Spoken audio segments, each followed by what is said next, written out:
everyone, welcome to the GOGCast, GOGCom's DRM-free podcast, broadcast live on Twitch. My name is Screaming Joypad, and I would like to remind everybody that they can get all their GOGCom related information by checking out our social media sites. That is Facebook and Twitter /GOGCom for all of your news. That's Twitch for your one-of-a-kind streaming channel featuring over 20 international streamers, including everybody you see here.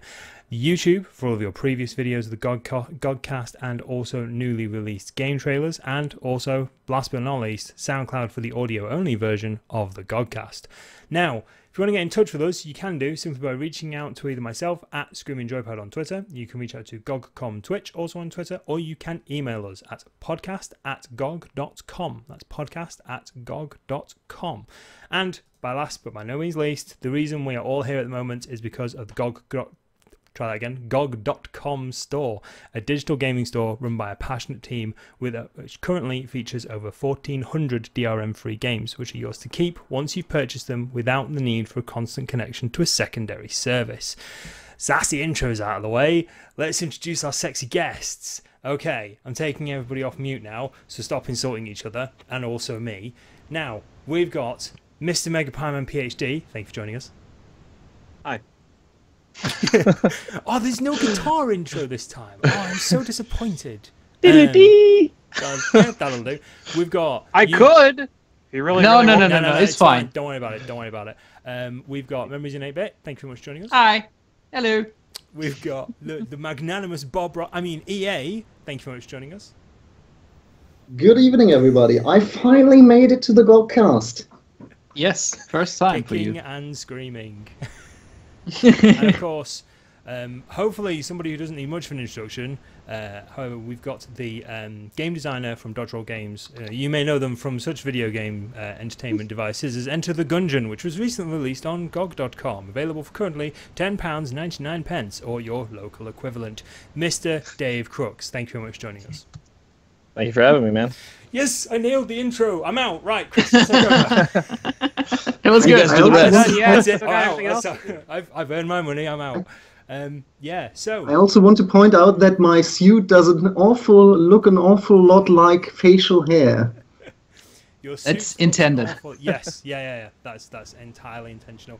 I'm not 100%. Not a bug. It's a feature. Yeah, I'm not 100% sure if EA is aware of the picture I've chosen for him, but it is a humongous close-up of Bob Ross's handsome face. Yeah, so I want to talk about Into the Gungeon because I'm really excited about it, and of course we've got the developers on it. So I'm going to hand over to Mr. Crooks, who is going to give me the sales pitch. So let's say I don't know anything about Enter the Gungeon. I want you to sell it to me. What is the sales pitch for it? All right, Enter the Gungeon is we call it a bullet hell dungeon crawler. So it's, we like to say it's D&D just filled with guns. So it's a top-down pixel art shooter roguelike, where instead of all the loot being swords and shields, it's bullets and ammo, and you're shooting at living bullets. We're shooting bullets back at you. I don't know. That's about as best I can do. Yes, I don't know. Go play the game. As many types of bullets as we could put in. Your hearts are bullets. The money is bullets. If you have any interest in guns or the satire of guns, you should check it out. If you're a subscriber to Guns and Ammo Monthly, then please check out Into the Gungeon. Actually, if you're a subscriber to anything, please buy our game. I do have to say, though, I very much respect the high level of gun punnage or gunnage that is in this game. Yes, absolutely. Yeah. Well, we tried to commit to the theme as strong as possible. I know, it's great. There was a moment very late in the development of the game after, this is hundreds of gun puns in, and we were trying to name one of the bosses, and the best idea we could come up with was the Cannon Balrog, and we all just looked at each other like, can we really do this? Can we do this? Yes, you can. And we were like, and you did I think we have to. Yeah. The boss names are amazing. The boss names are amazing. Gatling Gull. is absolutely fantastic, and I love that it's basically a parody of Vulcan Raven from Metal Gear Solid. And then of course the Beholdster is just Beholdster is just fantastic. I love that guy. I wish there was also a Beholdster plushie, because I would like to have that. I mean, who knows what the future will hold? Oh, there you go. Oh yeah, space. Wonderful. Excellent stuff. Right. What was the name of the Medusa boss? We call her the Gorgon, but her name is Medusi. Medusi. Oh, brilliant. That's two puns in one. The Gorgon and Medusi. That's amazing. Yeah. Yeah. You guys should be here. Sorry, she would love this. I said FUNgeon should be here. She would love this. Well, she's the queen of puns. The gun-based and ammo-based puns. Yeah. It was really I love nice. them. I mean, I'm a fan of bullet hell gameplay in general. Yeah. And there is another certain roguelite game that has been with bullet hell elements, and I think actually Enter the Gungeon is the perfect spiritual successor of Tower of Guns, to be quite honest. And I love Tower of Guns, and I love Enter the Gungeon. Those games have a lot in common, even though Tower of Guns is a first-person shooter, and Enter the Gungeon is top-down, but still, it's like a lot of the same humor, and also the basically the bullet hell gameplay. Right. And that actually both games are very much skill-based, as I find. I think Mega Pieman has noticed that as well. That's basically, depending on, even if you have a bad run, that's not really, it's very skill-based if you can win a run or not. Now, I haven't made it to the end of the game yet, but, with the dodge mechanics and, the weapons you start with, I don't think there's like a real run ender in the game. And I think that's actually kind of amazing. That's actually something. Well, actually, I want to say two things. One, Tower of Guns is very cool. That's Joe Mirabello's game. Yes, exactly. It's funny.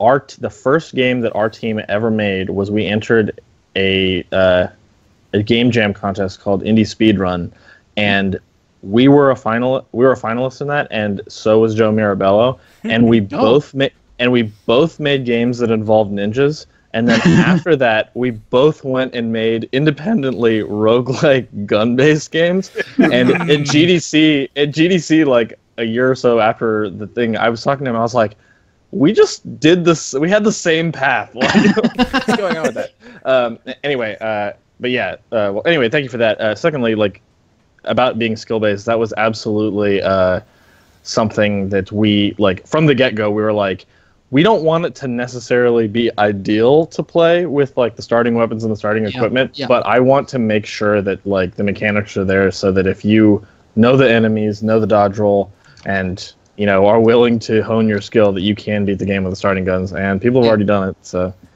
yeah, I'm happy that that's the truth. Yeah, because I can't believe anybody can beat the game at all, because game's hard, man. I can only get to level 2. I get to the boss at level 2, and that's the farthest I can make it. Quick disclaimer, Mega Pieman hates all video games. And all video games hate Mega Pieman. I just greatly dislike them. Yeah.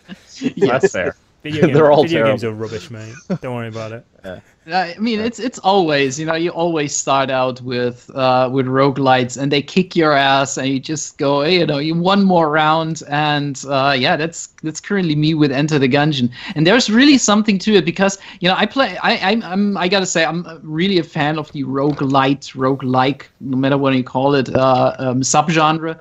But there's a few games that they're super randomized, but even before I even finished it or saw everything, I have like the feeling that I basically exhausted the game already.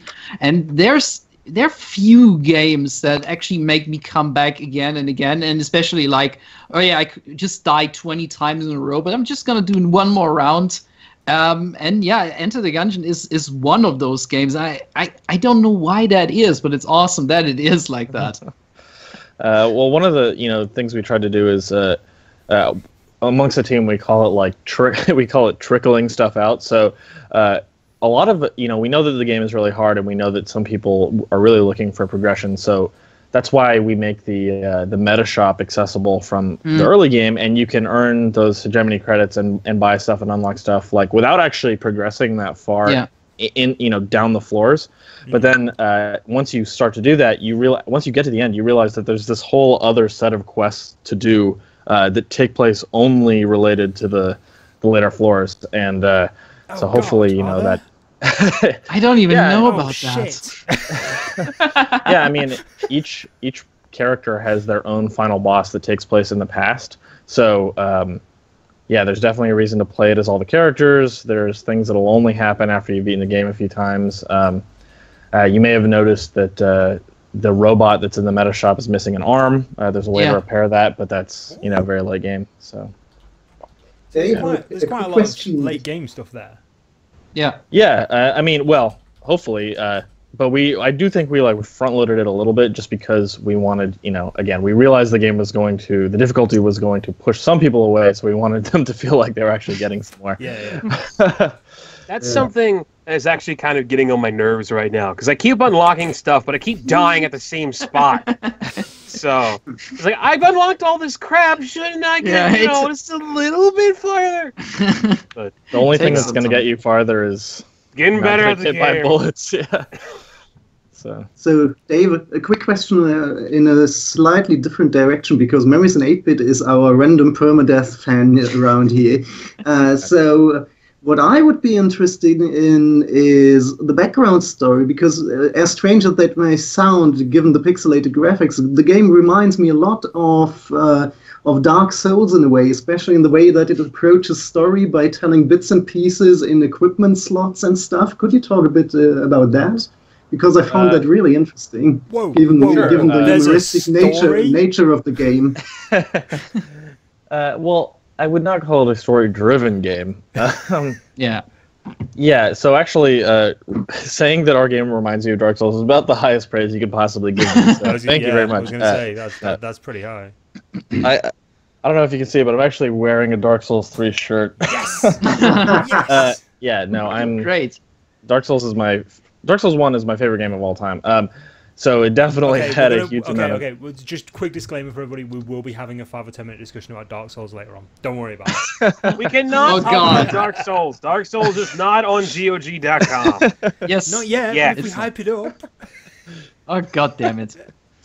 Anyway, sorry, carry on. So anyway. Yeah, no worries. But, no, we...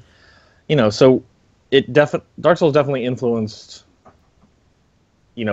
us as game developers, primarily just because it sort of was or Demon Souls before, it was sort of a paradigm shift on how to think about games in a way. It's not that it was the first game to do all those things, but it was the first game that had an impact on me. So that's why, it's influence.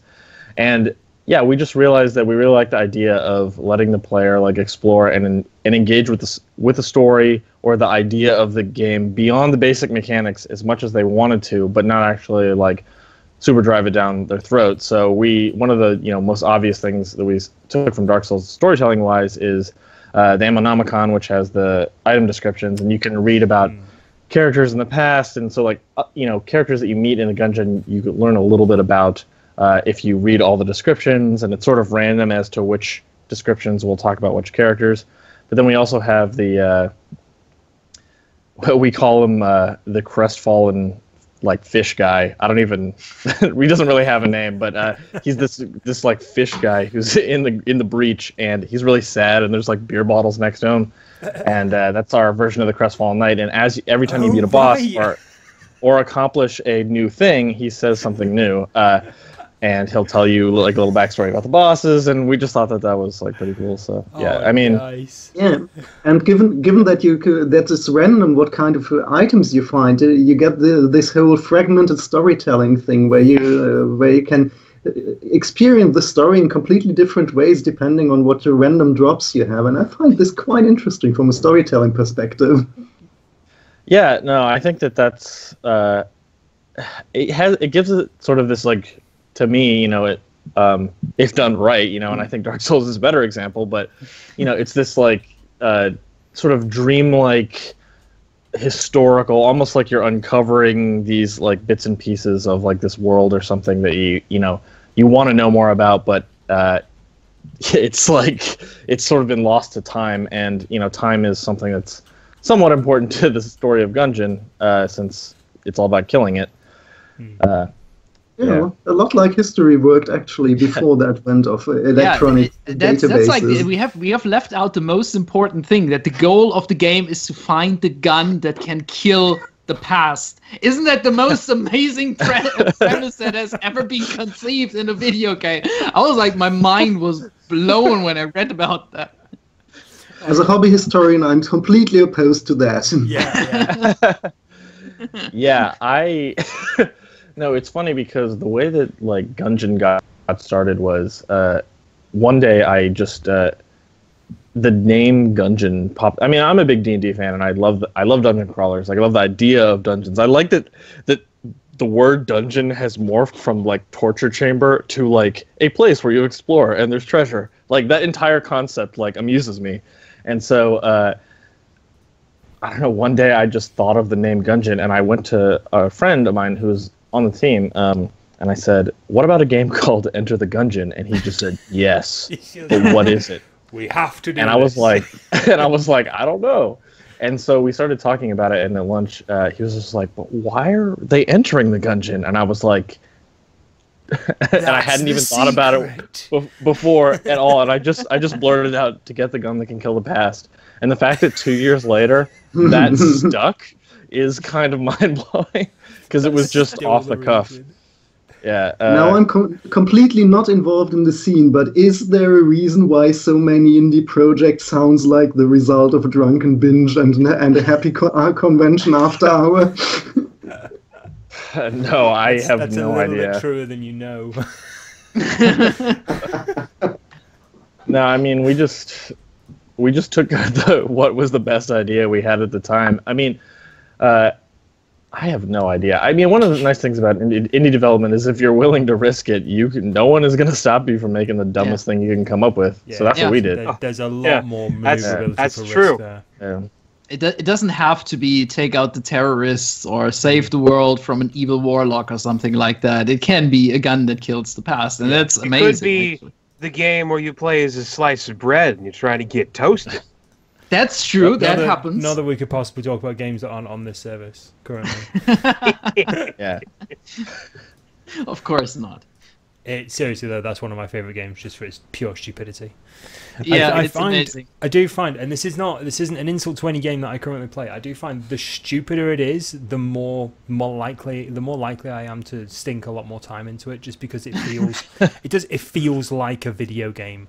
You know, it's got to be done well, though. It can't just be stupid. It's got to be well done. Stupid. It's got to be good, stupid, not bad. Yeah, stupid. but I think for games that you play like in different runs, like roguelites, or I think like light stories, or dumb stories. You can also call them light stories if you want to. I think that works a lot better than having this huge epic with emotions and stuff like that. You can't put that in a roguelite or something like that. I don't think this will work. So I'm absolutely in favor to that,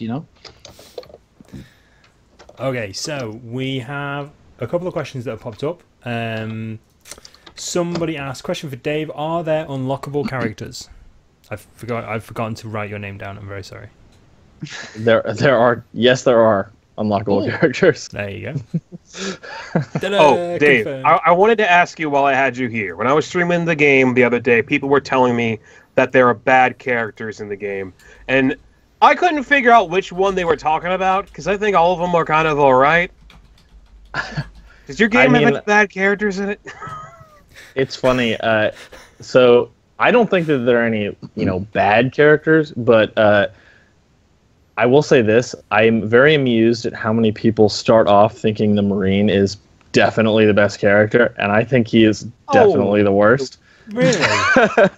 The Marine's gun is terrible. I started off, I started off as a Marine. I really enjoyed it. Well, I think he is like for immediate beginners, because he starts with a shield. Right, maybe. But I mean, he's fine. He has an ammo drop. He has extra health, and he has a baseline gun. But I feel like once you get really good at not getting hit, having something that's going to help you longer term, like the lockpicks or the definitely. Or the dog is a better choice. Yeah. Does the dog do anything? I've heard that it's supposed to find items, but I've never really seen it actually do that. I saw it a few times now. It does find items. So the thing is that it doesn't start its animation until like the doors start to unlock. So you might just be walking out of the room when it happens. But so there's a ticker that basically drops items every time you clear rooms, and the dog has its own ticker. So basically, it has just an extra. It comes down to extra keys, extra shields, extra hearts. Like it's a very, very strong item. In terms It's not going of to dig up a gun for you, though, is it? It's not going to dig up a gun, but your baseline pickups will be higher rate with that character. Cool. I see. For the most part, I've been playing as either the hunter or the convict. I really like the convict because she starts with that secondary shotgun and the Molotov cocktails, which are both very useful for taking on like the first boss, because you can't always find good weapons in the first floor. Right. Yeah. So, yeah, I mean, like the convict is sort of her whole thing is like damage output. That's why when she gets hit, she does like double damage for the next few seconds. And with a strong gun, that can really turn the tide of a boss fight. One thing that I'll say is just a couple things that are like subtle design constants that are in the game that a lot of people I'm actually surprised that people haven't noticed this already. I figured it would just be like data mined and people would know it right away, but I haven't seen it much, which is if you get to a floor and have not got a new gun by any means, whether it be a chest, the shop, or like some special character gives it to you, when you kill the boss, you are guaranteed to get a gun drop off the boss. Oh, right. So you can choose in what order to unlock the chests or fight the boss, depending on whether you want to lean passive or guns. Statistically. Yeah. Also, on the first floor, if you have not found an extra key by the time you find the shop, there will be a key in the shop. Right. So I see. if I were to fight the boss first, like one of the first things I would do to fight the boss, without having checked anything else or picked up any guns, would it have dropped a weapon? So if you haven't picked up any guns, then it's it's a dice roll between an item or a gun. But if you if you haven't picked up any guns, then it's definitely a gun. If you have picked up a gun, then it's a dice roll between an item or a weapon. Oh. That's actually great. This is how I think these kind of games, where there is so much of randomization, where you can put this little touch of balance in the game, and I really like that you guys went this mile and really thought this all the way through, because I know a few roguelites that don't do that at all. Yeah, I mean, and we're actually trying to add more of that as we move forward with the content updates, because we realize that like that sort of like min-maxing thing is not just something that like helps players. It is sort of an added thing to skill. Like the more you play, you get better at dodging, but you also get better at understanding the game, and I think that's really rewarding for players. But I also like just realized, like, especially given all the feedback we've got, and this has always been true for myself, but it's been made very clear in the last week, which is that like min-maxing is just extremely fun, like for nerds. Like the idea that you secret numbers game figured out, I think is just a very rewarding. Gotta manipulate me some RNG. So one more question, perhaps. Was this your first commercial game in this way? Because I must say I was really impressed by the level of thought that went into it and polish. There are very few studios that can achieve that level of pitch on a project. Even good games are normally a bit more unpolished than that. Well, thank you very much. Coming in strong with the ego stroking there. Yeah. Well, no, I think it's funny that you said good games, implying that ours isn't. Well, thanks. It just came to me because Memories mentioned how well balanced and thought out these mechanics were, and this is something that I, as a mechanics fan, am very aware of, and you see that very rarely.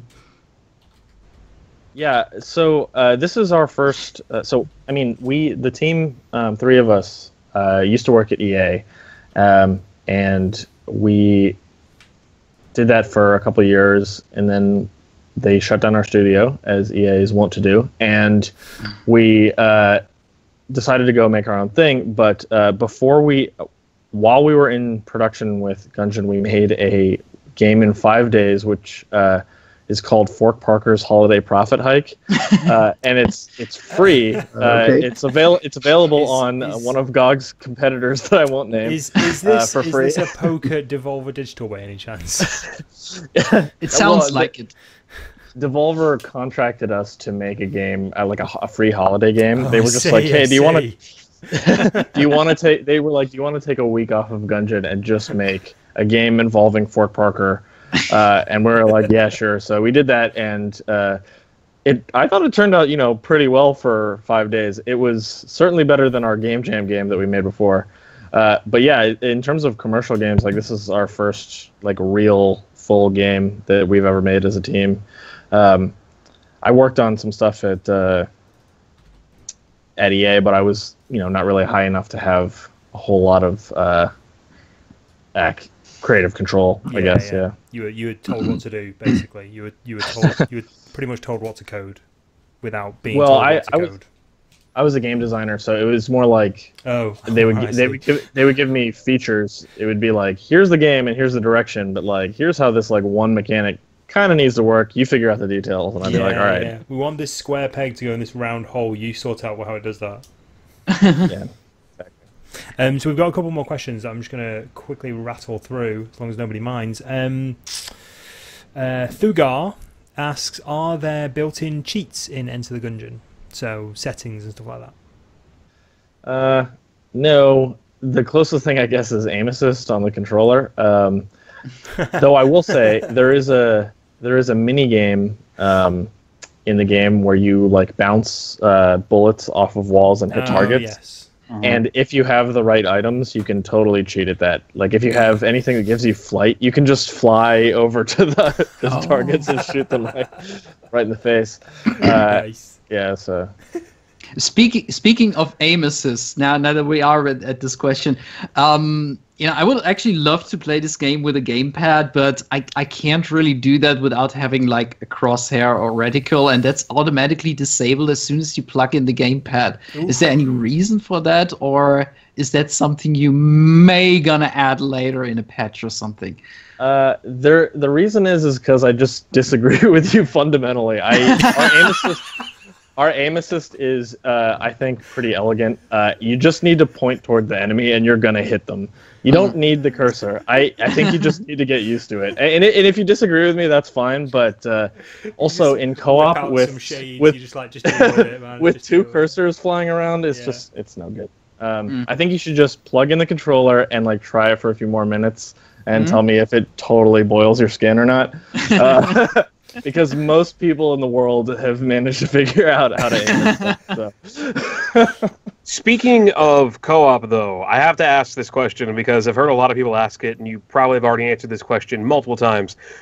But are there any chances of putting online functionality into the co-op? There is absolutely no chance that that's going to happen. I'm just at least you're honest about it.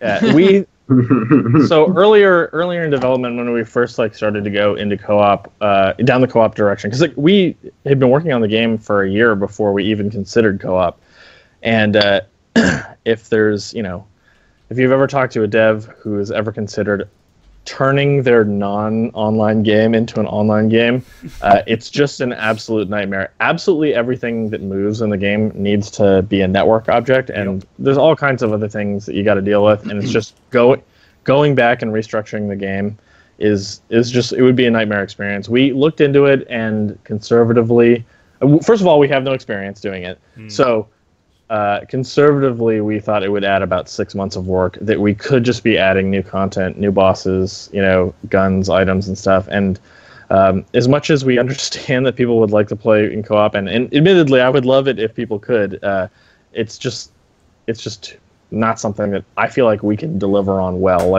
You were just saying that people get over it. Yeah, it's not happening. You were just saying that you were impressed that the game is as polished as it is. That's why it's as polished as it is because we chose what we could do well and did what we could do well. Yeah. And online is something that we just don't know how to do. Like, if you've ever played a game with shitty online co-op, your online connectivity, like, that's what GOGCast would be, because we don't have the experience doing it, and I don't want our game to have shitty online co-op. So that's I can totally understand that, you know, especially like just with things with dodge rolling, there's like just a few frames, you know, invincibility or getting hit and stuff like that. I can, you know, as let's say a hobby programmer, I can understand that there is a lot that has to be completely redone to make this work very well with a ping of, let's say, 100 milliseconds or even more or something. And I can understand there is not just, you know, implementing like something to join and connect to players, but really all these structure, all these mechanics probably need an overhaul for that. And I can totally understand that this is not easy to do. Yeah, no, it's just a lot going on, and the game is, you know, as many people have said, like, it's pretty unforgiving if you don't get that dodge roll right. And like, if we added to that, like, oh, I died because of lag, like, that would just be no good. No. But I can't promise that we could fix that. Since we're on adding like new content, I just want to ask: is there maybe it's already in the game and I just have to unlock it? But is there something about like an endless mode where you can basically just keep on playing and the game just gets more and more difficult? Because like even after you master a roguelite or roguelike, no matter what you call them, you know, having like an endless mode, like again Tower of Guns or for example Ziggurat, where the game just keeps on getting more difficult and you can basically like playing a death march in the game. Is that something you consider or is already there? It's not in the game yet, but that's absolutely something that I'd like to add. Yes. A very a friend of mine who's also a game designer, like, said a quote one time that I don't 100% agree with, but I do. It sticks in my heart, which is like, if your game does not support an endless mode, then you're making the wrong game.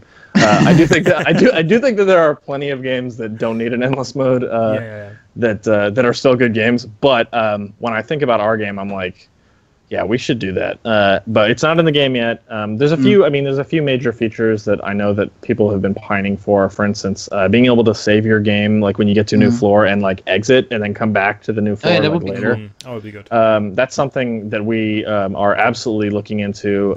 Right now, we're still fixing bugs. Like, there's still people who unfortunately are having like input issues or like crash bugs.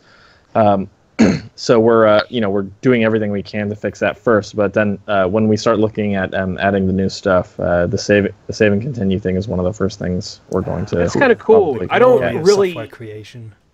I don't really see many roguelikes do the save and continue. I can only think of one off the top of my head, and it's one that's still in development. It's called Bunker Punks. It's a first-person shooter roguelike. Right.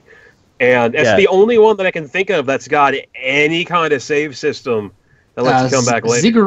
Ziggurat has one. Sublevel Zero has one. Yes, Sublevel Zero has one.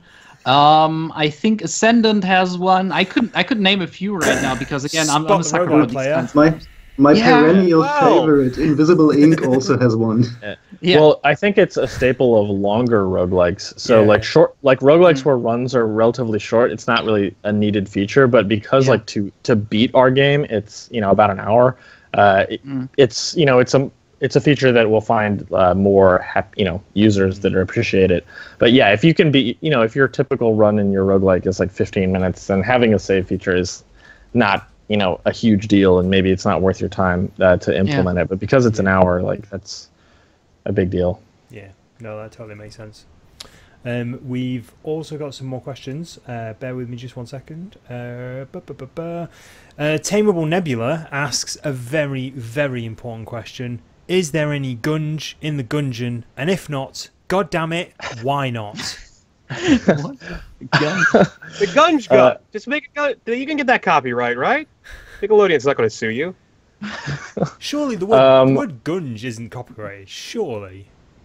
Like, that's been around for might be decades.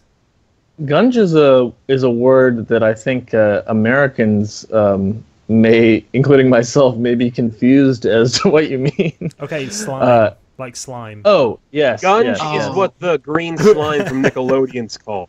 That's the official name of that stuff. Oh, gotcha. That's the commonly used name for slime. Gunge. Right. Don't know what you're thinking yes.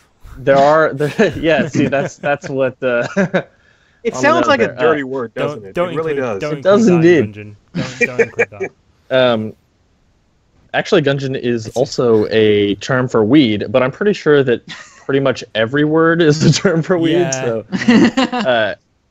but yeah, there are slime enemies in the game. So yes, there is Gunge in the Gungeon. If the word gunge means something slightly dirty, does that mean there's going to be an adult version that's called entered and gunged on? Oh, sorry. You can't see it, but I'm shaking my head at you right now, Mike. No, that's just happening. too much. Anyway, moving swiftly forward. Aren't you all glad I'm back? Off holiday? Yes.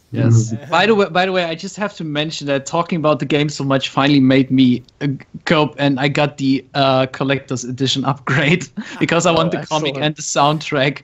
I just tweeted about that. Well, I'm just happy you said that. I was fearing you said you gunged all over your keyboard this morning. Why? No.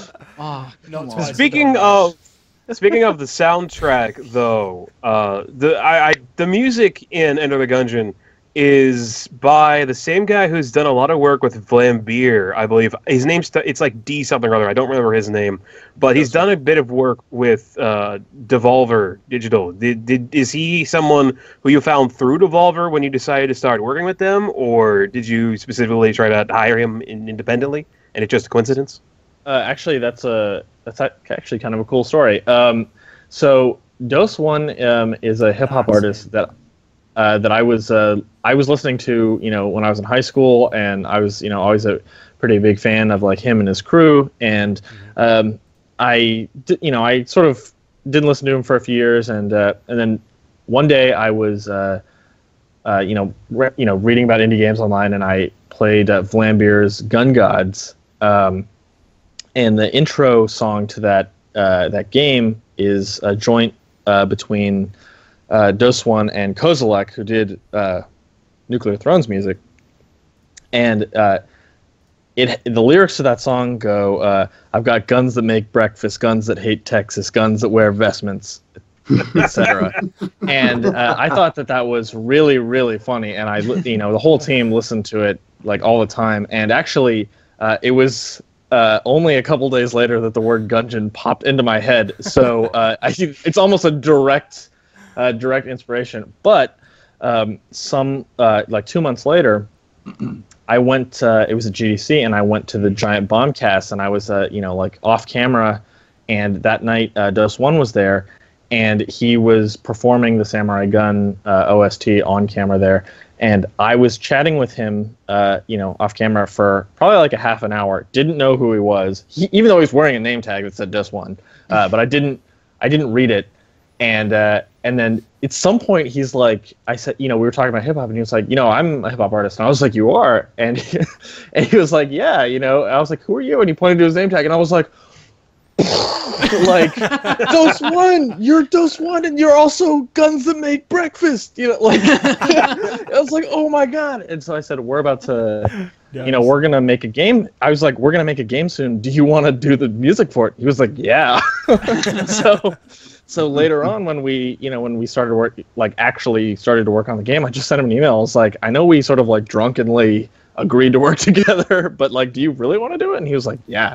So that's how it I'm starting to wonder, though, if he might change his name to Dose Gun, considering he's done the music for Samurai Gun, Enter the Gungeon, and Gun Gods. Yeah, no, the email that I sent him to make sure he still wanted to do it was like, so I realize you've done a lot of gun-related games, and you might be burnt out on it, but we still want you to do it, Yeah. And he was like, no worries. So. Yeah. The music. I mean, I like a lot of video game music, but there is. I think a lot of people see it like that. They like to listen to it inside the game, but that the music is so good that you want to listen to it outside of the game. That's like a completely different thing. But yeah, Enter the Gungeon music is definitely something I would listen outside of the game as well. It's really good soundtrack. Seriously. I don't know what it is about, but the intro for Enter the Gungeon with the music and the cinematic mix makes me wish that it was a show. Yeah. It looks awesome. Yeah. It's really epic, I totally get that. It's like it would be perfect for the intro to a TV show or something. Yeah, that was one of the first things he sent us was the Enter the Gungeon song, and I was like, wow, like. Sorry, how did that go again? This. No, you can sing it yourself. I said I wasn't gonna sing, but yeah, no, it's it's one of the first things he sent, and it was just like pretty obvious right away, like that it captured whatever we were trying to do. Like we were still trying to figure things out, but we were like, this is whatever this is what we want. Yeah. So yeah. Fantastic stuff. Right. What other questions have we got? Let's have a quick look. Peanut Butter People, who's one of my favourite people on chat, just for the name, and also the excellent questions that they come up with, has asked 2 questions. So I'll ask them both, and feel free to answer both or whichever one you feel comfortable answering. Could you tell us how your typical workday looks now that the game is released, and what are the future plans of Enter the Gungeon? Sure. Well, basically reading the forums, reading the Steam forums, reading the bug reports, reading Twitter for bugs, logging them, and trying to. And I've been doing getting some like logistics together. There's been some interviews that I've had to do, but our artist is working on some new content that's coming down the pipe, and our 2 programmers are both working on fixing the bugs. And then once the game, we've got all the major like critical bugs and gameplay bugs that we want to fix, we're going to move on to added content. And as far as the future goes, there are a number of things that we did have to cut from the game as it got closer to release, because we realized we weren't going to be able to get them polished up the way we wanted them. So those will trickle out hopefully over the next few months. And then depending on how the team feels, about re-entering the Gungeon, we are considering doing a larger expansion pack, but I am not going to commit to that right now, because we've been working for a very long time. Ultimately, we want to make sure the game feels complete, and so there's a few things we want to add. The save and exit feature is one of them. There's the resourceful rat, which is the rat that steals your loot. We really want to make a way to get some revenge on him. So that. Oh, please. Oh, please. I was doing the release stream here, and I was like, oh yeah, let's keep that heart here, because I can come back, because those things don't despawn, and I come back and then I find a note. At least he's kind enough to leave you a note and doesn't just take it and run. He takes his time to politely write a note. Yeah. So yeah. Just out of interest, how long didn't you have a holiday, sir? So what was that, EA?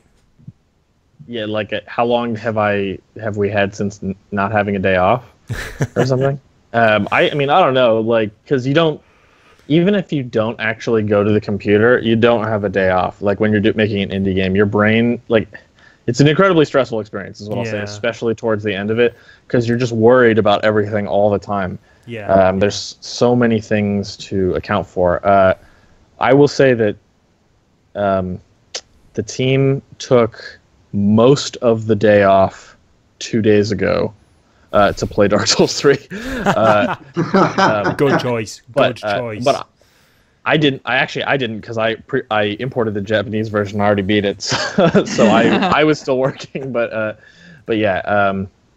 But no, we're looking forward to sometime in the next month or so taking a few weeks off to do absolutely nothing. I personally will just lay face down in my bed for 3 weeks straight and try to think about absolutely nothing. So sounds wonderful. Push the thoughts of guns out of your mind. Yeah. Just go on a pacifist holiday for some far off place. It does make me want to ask, how many guns are in Enter the Gungeon? Because I've heard like somewhere around the number of 200. And there's a huge variety of them. I cannot imagine trying to come up with some of these. Some of them are like, we have the M1911, that's the gun. You got Tommy gun, that's a gun. And then you've also got like a water gun, and you've got a crystal gun, And it's crazy. Let's not forget the You rainbow can spend a gun. lot of time counting them out. Rainbow now, but gun, we there can't- you go. Yeah, we I can believe count that. them. Yeah, I believe that the game shipped with about 190. Our goal for the game was 200, but as I said, like as we reached the end of like the development cycle, we were like some of the more complicated ones. We just were like, we really want to do this right, and we just need to like push it to post-launch. So there's going to be some more coming, but the game shipped with 190 guns and about 205 items. Which Wow. one's your favorite? I was just about to ask that. The unicorn horn. Yes, nice. That's one of my favorites. Am I right in thinking there is a pillow gun? There is a pillow Yes. gun. There's a yes. pillow found gun. it. Oh, It's Called the amazing. silencer. I came across a crate that shot anvils, for crying out loud. It a crate that shot anvils. was weird as crap. It's great, but it's weird. I love that. There's a lot of just amazing weapons in the game. There's no gun though that I've found. There's no gun that shoots guns. Yeah, there's no Inception gun. We've had a lot of people ask for that, so maybe in the future. One of the ones that we want to do that like was when I think of like a complicated gun that didn't quite make it is just a portal gun, just straight up portal gun. But I'm not actually sure how useful it would be, but I also don't care. So You could use it to try to hit enemies with their own shots. Yeah. Yeah. Well, no, Enemies with it could just be one portal that sends enemies off somewhere, and you just have to hit the enemies, and they fall through the Yes. portal and just gone. well, we have the black hole gun, which is basically that. Oh, okay. I see. I mean, you could probably set up some interesting hit them from behind stuff. If you talk about ricocheting stuff from walls, I mean, you could do crazy stuff with portals. True. Now that's thinking about portals. Hey. Yeah. Speaking of that, Gungeon's got a lot of secrets. How fun was it coming up with secrets? I mean, secrets. I super into like trolling the player as much as possible.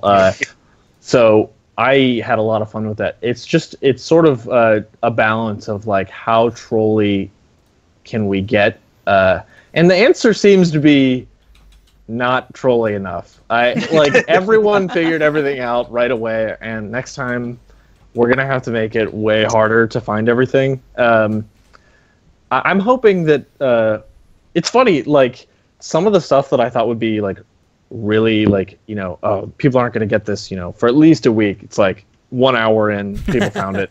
It's but then already also, on Twitter and Reddit. yeah, It's all over. Good sir. You may be a D&D fan, but you clearly have not been a dungeon master. yeah, very true. Actually, we have a very overt reference to the Tomb of Horrors, which is one of the bigger secrets in the game. There is, the green demon face that obliterates. That is in Gungeon. Just straight up. It's just straight up in there. So, yeah, if you Google Tomb of Horrors and you see a green demon face, that is something you can find in Gungeon. Brilliant. The biggest secret I've been able to unlock so far is putting out the fireplace and then flipping a switch and then having to ask stream if they have any idea what that did, because I don't know what it did. And then figuring out, hey, I unlocked a thing, but I need keys for it. So I Yeah, guess I'm 2 waiting keys. until the next one because I don't have any more keys. And then you Yeah. get into if you actually get the keys, you come The into sewer- a new level, and that is very hard, and I didn't beat that yet. Die immediately. Yeah, you'll get it. I found eventually. Don't worry about it. Don't worry just, about it. like, it's just a big pit, and the only places to walk have like fire traps on them, and the fire traps go off in a way that it's going off on the one that I need to go to, while there's not enough time. It's insane. It's good. You can't Okay. beat it all. I was not prepared for it to be that quick. Okay. I'm going to ask one of my favorite questions that I like to ask developers. Without spoiling anything that you may want to add in the future, what is not currently in the game that you were really, really upset was taken out? Well, I already talked about the resourceful rat, which is one of them. But just to add one other one is, and probably tied for how upset I am that it's not in there, is if you've played Gungeon a bit, you know that you can steal items or otherwise aggravate the shopkeeper. And I in similar to the fact that I want to get revenge, I want the player to be able to get revenge on the resourceful rat. I want there to be able to be a way for the shopkeeper to get revenge on the player. So that's something Doesn't he that just I want to not add. show up anymore if you make him too mad? Yeah, that was unfortunately the easy version of what we really wanted to do. So. Are you talking about like suddenly secret boss? So wait, this big shotgun is all for show. I was so impressed that I didn't try any further. Yeah. Oh no, the shotgun is not just for show. You should shoot him a couple times. If You can aggravate. See what happens. If I've learned anything from Crypt of the Necrodancer, it's always aggravate the shopkeepers. Always aggravate the shopkeepers. Oh, the shopkeeper in Spelunky was horrible for that. Every single level, he would be there trying to kill you at the end of all of them. You totally just like accidentally hit him as well, and he'd just be like, "Nope, absolutely not." I ain't the dealing with your boulder crap. can hit him. Yeah. Yeah, when the boulder hits the shopkeep in Spelunky, it's just like, no! You see it for a split Especially second. if you're on like level 1 and that happens. Yeah. It's like, oh, come on. You're just like, well, yep, that's me playing something else. Might as well just restart it now. Yeah. Okay, so we've got another couple of questions. Ryu Senshu, who, just FYI, is incredible at video games, asks, will you be adding a hard mode to the game? I'm not sure if this is just him bragging. Show off. I'm pretty sure this is just him bragging, but Yeah. is that possibly something that's on the cards to add like an impossible mode or something like that? I mean, yeah, it's certainly in the cards. As I said, we realized that we need to troll the players a little harder than we had. There is sort of a built-in hard mode. It's something, again, that I haven't seen too many players do. Some people have figured it out, but just so you know, after you beat one of the character's pasts, the next time you start a run, if you then talk to the statue that's in that opening room, you can pray to it, and it knocks your curse level up to 9, which will make more enemies that do double damage and have triple health show up, and it can happen to the curse does? What? It makes Yes, and it can happen to bosses as well, and it puts your curse at 9. 9 being 1 less than the maximum. You should try playing the game with the curse at maximum and see what happens. Wow. They're all champions. They're all champions. Not quite. Nearly. Yeah. So, there you go. So there is sort of a built-in hard mode. It's kind of hard to figure out what affects the curse, because every now and then you'll come across the chest that'll eat 2 guns and give you a gun in return. And I think like a couple times I did that, I got cursed for doing it, but not every time. You'll get cursed if depending on the gun, so or the item. So basically anything that has anything to do with happiness or a melee weapon is cursed. So if you got a gun that was like the shotgun that's also an axe, that's cursed. Because melee weapons are a sin in the Gungeon. Oh, I see. Yeah. Like the fight saber, I guess. The fight saber is cursed. The knife shield is cursed. Yeah, exactly. Yeah. So if you use melee weapons in the Gungeon, it's going to be harder on you. Yeah. That's so great. That's why you got to add a melee character who's just cursed all the time. There's your hard mode. You haven't unlocked all the characters, I see. I told you I haven't made it past level 2, so... You like staying on level 1 then? Yeah. I didn't say I enjoyed it. I just said I haven't gotten it. I don't like it. It's just what I do. Okay. Oh, excellent stuff. Right. What other questions have we got? I do want to ask you, though. Oh, yeah. I haven't been able to figure this out.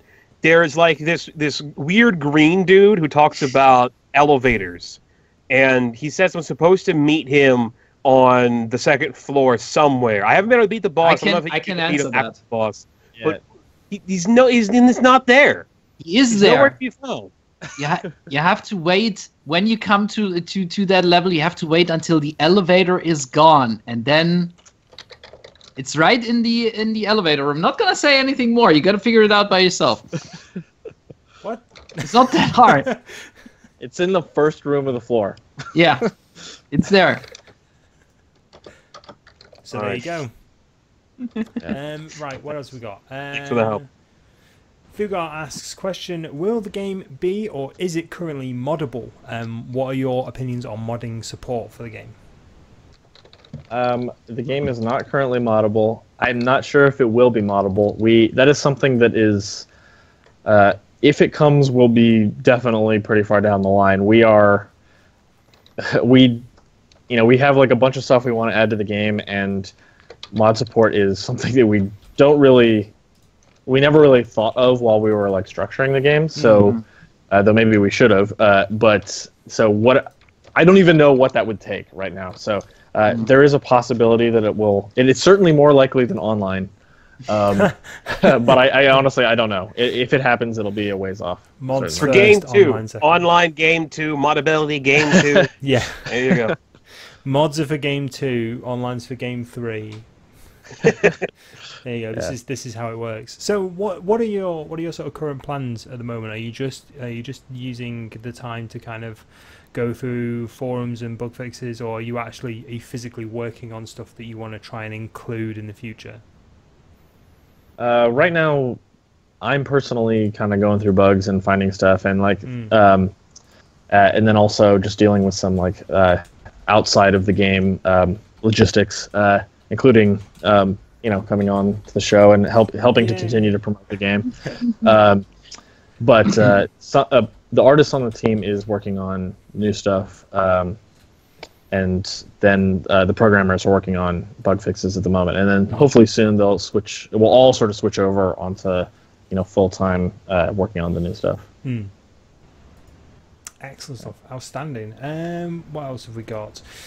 Tameable Nebula asks, as a follow-up question for the conversation we were having about curses in the game, are you still cursed if you beat people with guns? I'm not sure I understand the question. You mean so you said melee weapons are cursed? Yes, just picking up a melee weapon will curse you. So if you pick it up, you're actually picking up the you're cursed instantaneously. In fact, if you drop it and pick it back up, you get cursed more. What? Can you remove the curse? Well, don't drop it.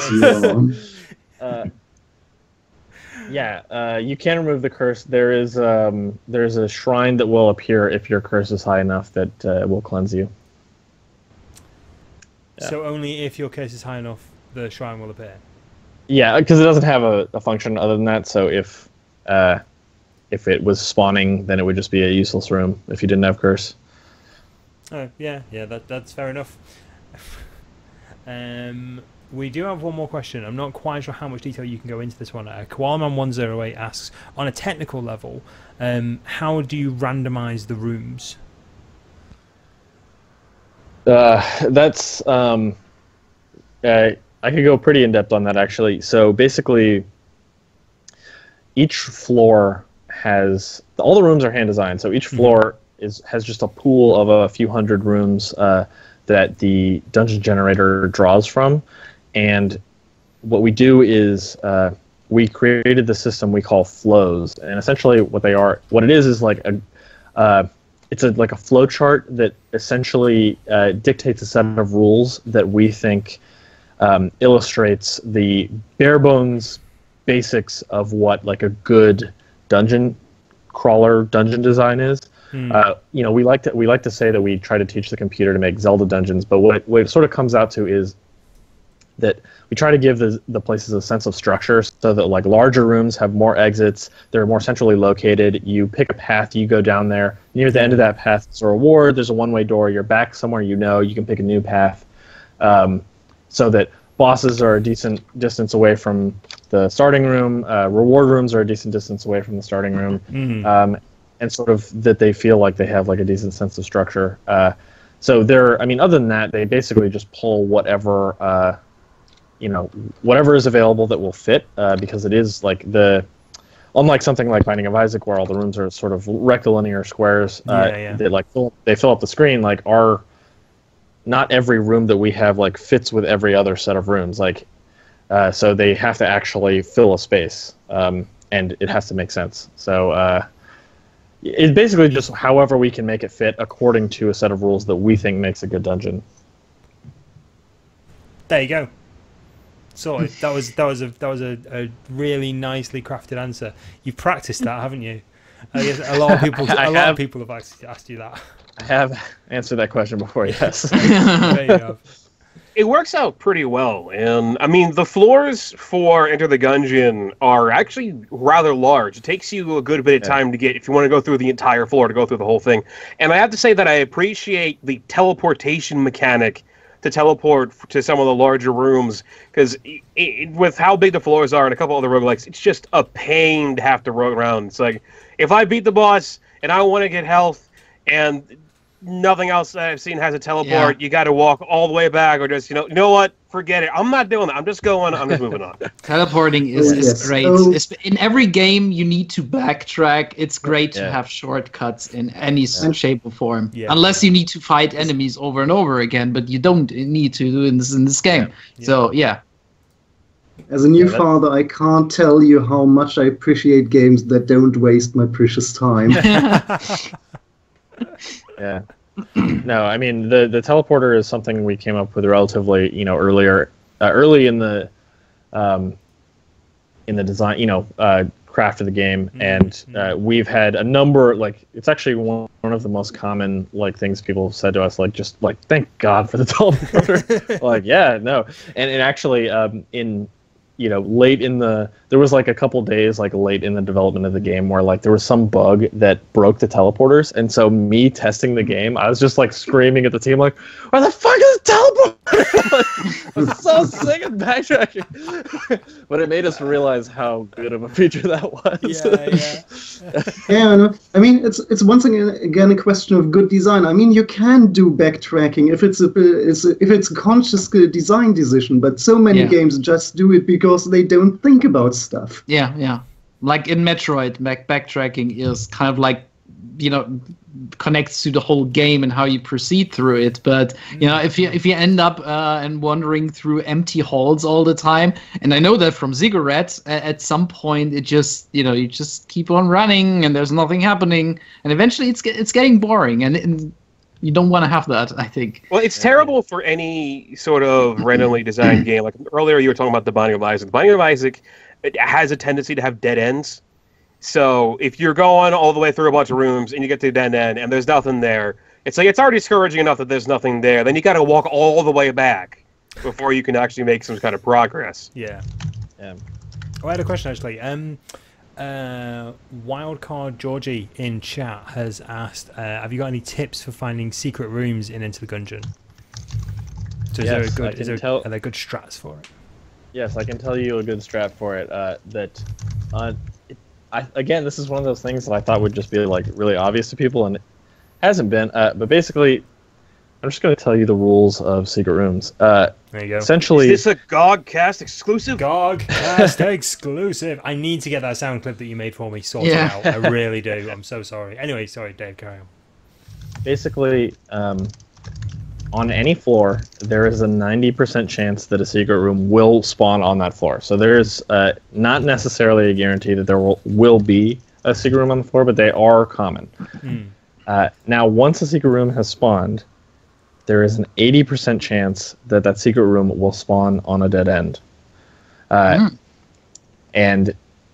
there's a 20% chance that it could just spawn anywhere. They are revealed by gunfire, and they are opened by using blanks. There's also a very low chance that a super secret room can spawn, which can include better things, and that has absolutely no rules.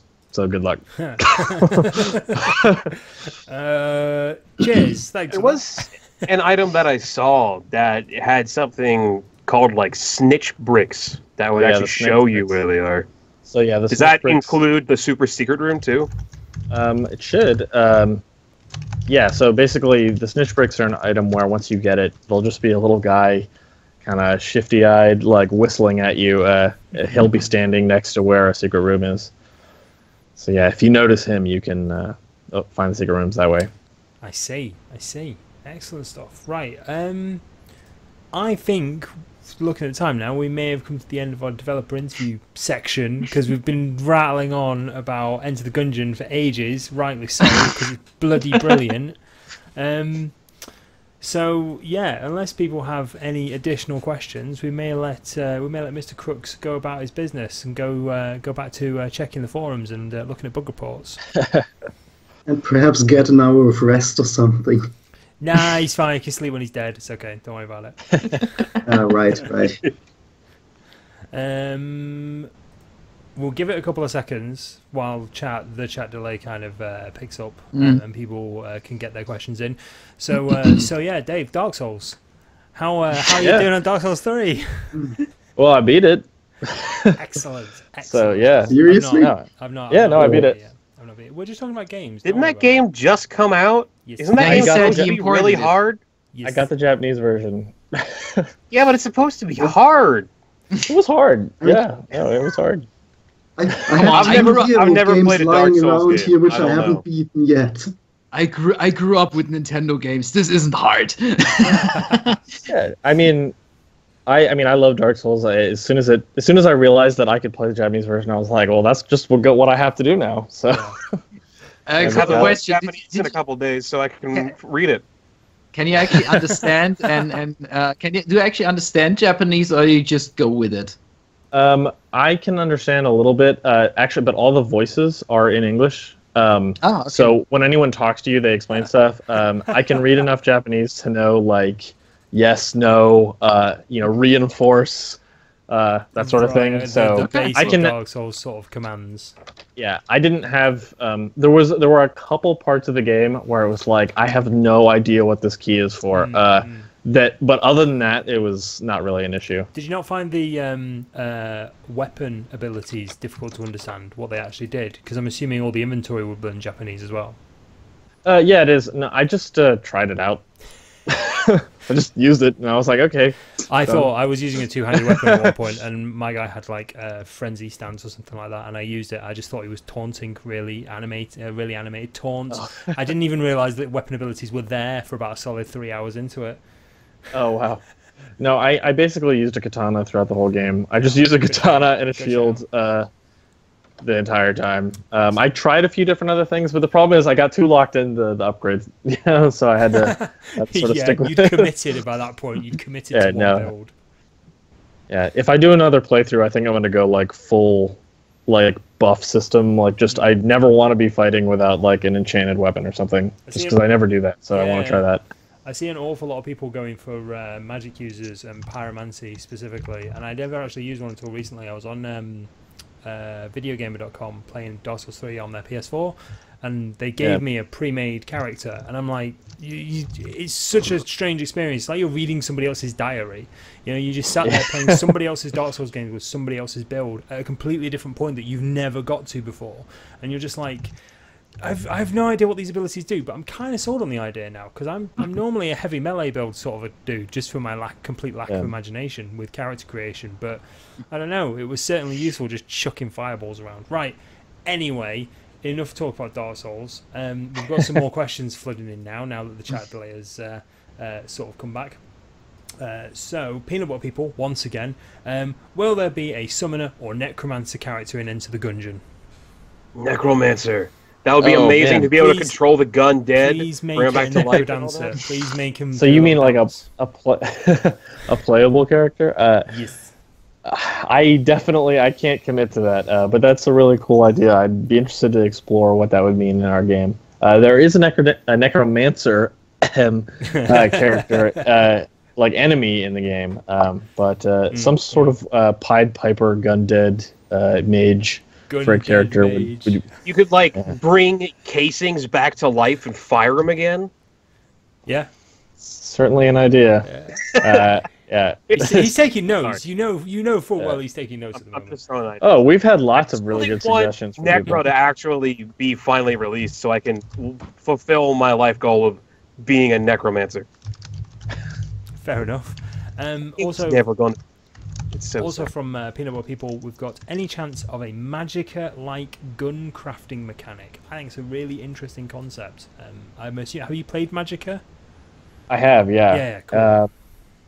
It's again, like, I don't even know what that would be. There is an item in the game that is called duct tape, where you can take 2 items in your inventory and just tape them together and make them into one gun. It's one of the strongest items in the game. Maybe we could do something where there's like a couple more duct tapes, so you could just duct tape like, 2 items to another 2 items, that sort of thing. Brilliant. But yeah, oh, I don't know. it. Well, you kind of have that. No, I guess the muncher chests, they don't combine the guns. They just give you a new one. There are a few recipes, so that like certain specific sets of guns will give you a specific gun. But for the most part, it's just based on quality. I have just thought of a really quick question, actually, that may get Mega Powerman's interest. Now, I will explain the backstory of this question after I've asked it and you've answered it. Is cannibalism an option in Enter the Gungeon? I don't see how that could possibly be an option. Just considering answer. No. Ignore the other guests. Ignore everybody. Just focus purely on the question, and let's just see. It's kind of like a running gag in our group here. Yep. No, I don't think that cannibalism is something that you can do in Gungeon. There's a number of things that are, perhaps not morally right, but not cannibalism. I don't think that's there. So the backstory of that is, much like Memories has just said, it is a bit of an in-joke, essentially. And this community is built upon our in-jokes, to be perfectly honest with you. And Mega Powerman has a bit of a list of games that include cannibalism. I don't know why. GOG lets you make lists of games, all right? I was just thinking of something unique. So you chose... I'm not even getting into this again. We're not going down this road. Okay, next question. Next, and I believe final question from our community is G Pudding has asked, how many pizzas did it take to make the game, and what is your favourite chocolate? Did you say pizzas or Pizza. pizzas? Pizzas. Oh, round things I covered don't in know. toppings.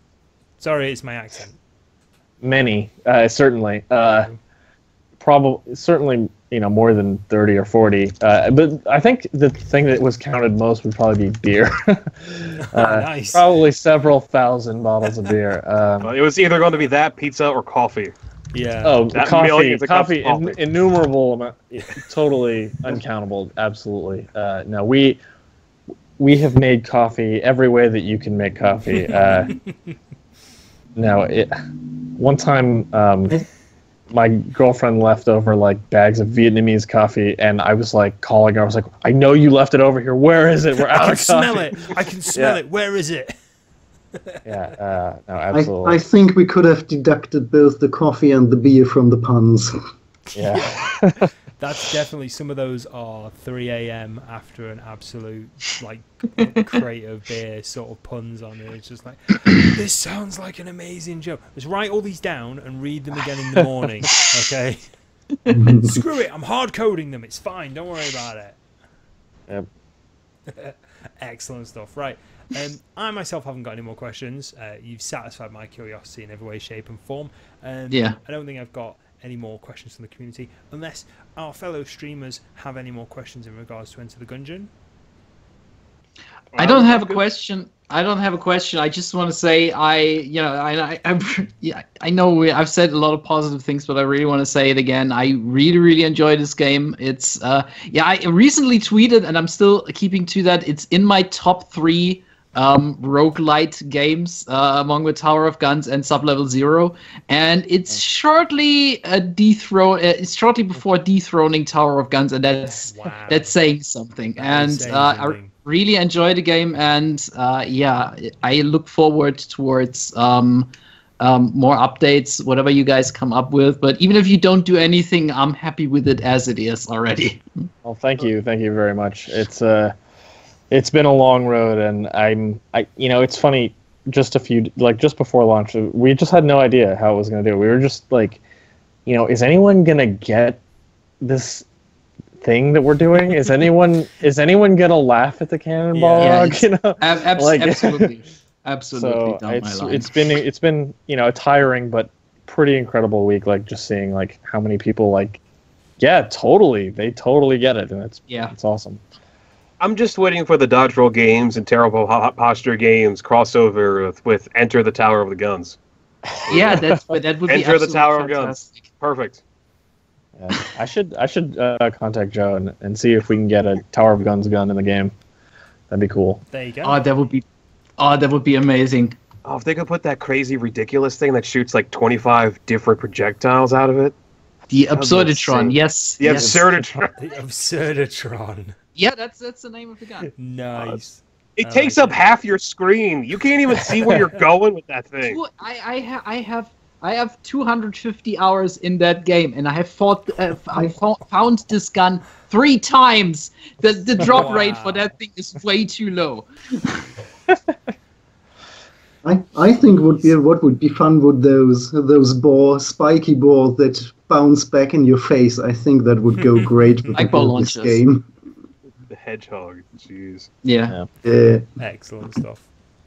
Well, yeah. I think that's probably wrapping it up for our developer guest. I just want to say thank you very much. I ended up almost accidentally playing Enter the Gungeon when I was at the Eurogamer Expo last year, and a good friend of mine who works at Eurogamer, basically I met him at the door, and he said, I've got a game that you need to play. It's over here. Just follow me. And he marched me past all the huge stands, like you got the Xbox stand, the PlayStation stand, the Nintendo stand. Just frog marched me through this crowd. He sat me down. There was 2 booths. He sat me down. He was like, "Just play this. You'll love it." And I sat there. And normally you get like a 15 minute sit down time with the game, and we were there for about an hour. Just trying to rinse this demo, to be perfectly honest. And I was just afterwards, I came back and I was like, "Oh man, I really like this game. I really like it." It's like nothing else I've played, but it's like everything else I love. You know. But no, I'm really glad, man. Honestly, wish you the very best of luck. Yeah, feel free to come back on the show at any given time. You've got all of our contact details. So yeah. Yeah. I mean, you should just message me if you ever want me back on the show. I'm going to just, I'm just here, like, doing my thing. So if you want me back on the show, like, and I've got the time for it, I'd be happy to come back on. Absolutely. Would be great. Yeah, it'd be an absolute honor. So yeah, we will say goodbye to Mr. Crooks. Thank you very much. Bye-bye. Yeah. See you later. Go and have a look at your bug reports. Go and discover the true meaning of gunge. Anyway, moving on from that topic of conversation. Yeah. Right. All right, guys. Right. You take it easy, and we shall see you next time. Later. Bye. Bye-bye. Later. All right. Okay, so now I kept hearing you say Dave Crocs. Crocs. I'm probably pronouncing his name completely incorrectly throughout this entire show. Oops. That was the question that was missing. How is your name pronounced? Nobody asked him that. Crocs. Dave. That's how you pronounce his name. You pronounce his name Dave. Name's Dave. His name's Dave. He's probably still watching at the moment. So. By the way, I think all the cameras are messed up. Oh yeah, the now. cameras are completely screwed now. Don't worry about it. I'm sorting that bit. So if I could hand over to somebody just for a couple of seconds to talk about the games that have been released this week. week. Yeah, no, I can. I can do the interview host, and I'm gonna interview our guest, Ebenezer. So I would like to ask you a very important question, a question in the name of every Stream Team member and viewer who is currently here or not here. But if they knew you were here today, they would all ask you the same question. How are the chances? This is not going to end well. How are the chances that you can force FUNgeon to play Season 2 of The Last Door? Actually, I wouldn't rule it out. Once she is back in action, I have made some inroads there. Wonderful. Chris, I don't know what that face was you just made, but it is horrifying. That's wonderful. That was the face of inevitability. Excellent stuff. Right, so let's talk about some games. So yeah. Hang on. Didn't I do that transit wonderfully perfectly? You did. Here? That was an amazing segue. Thank you so much. That was almost prime almost filler. like yeah. Almost Gotta like give me a second here. I need to feed Cthulhu before we move on. Oh, okay. My phone. I don't know. I've downloaded Cthulhu Virtual Pet. It's like Tamagotchi, but with Cthulhu. What? And Cthulhu's all kinds of sad now because he's hungry. So I gotta... we know what you've been playing recently. Yeah, apparently. You're feeding Cthulhu. He's in the mood to eat some people. I can feed him lizards, fish, or people, and he wants people, so we gotta feed him a couple people. If I don't feed him, that answers. So we gotta make sure to feed him, or he won't get the prayers he needs to evolve into a full-grown Cthulhu. Yep. Absolutely, yeah, I have that problem all the time. So you can't turn this game off either. It just goes. It just keeps going. I'm sorry. It's a cyber pet. What do you expect? It's one of those things. Yeah. So, Memories in 8-bit. What have you been playing recently? Well, I think I mean, Enter the Gungeon is out of the question because I've been playing that thing a lot lately. Oh, really? I've never heard of that game. Let's talk about that game for a bit. Yeah, how about we do that for the last half hour we still have? No, yeah, of course I played that thing a lot, and also tried to get a little bit of training again into Free Space 2 because I had like 5 weeks of break between streams, and I had to get back into that game. Still, I'm very busy with Xenoblade for the 3DS because I can't find any time for that thing, but I really love it and I want to play it. And Kerbal Space Program because I want to prepare a stream series soon as the new update is out, and so I'm playing that a lot when I can, doing all the stuff that when I initially started playing this game, I thought like I can't do that. Docking in space, that's like you need math and being able to make like very small stuff, very have to be very nitpicky about every small movement and stuff like that, and suddenly I'm doing all that, and this is actually the amazing stuff if you finally achieve something. Not only achieve something in the game, but achieve things that you think you could have never achieved, because you think it's way too complex, and eventually all those pieces fall together and you think that's actually not as complex as I thought, as it builds basically on everything I've learned before, and it's just using combinations of all the things I actually already know. And this is a great aspect about this game. Yeah. Cool. So so you're looking to dock in space at the moment? Yeah, basically, rescue operations, or basically, just sending you a rocket. You gotta have a better way to say that, because it just sounds wrong. It's a rendezvous. It's a rendezvous maneuver. Yeah, there you go. It's a rendezvous maneuver. That's an amazing pickup line. Perfect. Hey, baby, want to practice some rendezvous maneuvers? Yeah. In space. Okay. Better in space. Well, yeah. Well, after a while, it starts looking like a snow globe. Anyway, EA, what have you been playing recently? I don't even want to think about whatever. For myself, it's. For myself, it's been mostly Dead Notes and XCOM, the recently released XCOM series. So, yeah, a lot of slow tactics games, and for my little one, actually Assassin's Creed Black Flag, because he's currently totally into pirates. Game is totally boring, but he loves pirates. And he's okay with all the beheading and stabbing and whatnot? Actually, I am playing this as a melee definition. I put away the swords. He actually would like more stabbings, but I'm currently meleeing. I see. So you're showing him how it's played, basically. In a kind of. He tells me what I should what chips I should take. Although he's very unhappy with the idea that we are the bad guys, so we are inventing things that they did wrong, so they have to be boarded. Exist for one thing. They exist. That's their first problem. Yeah. Oh, you would be amazed how much story there can be about a ship on the horizon. Lots of bad people out there, I tell you. Absolutely.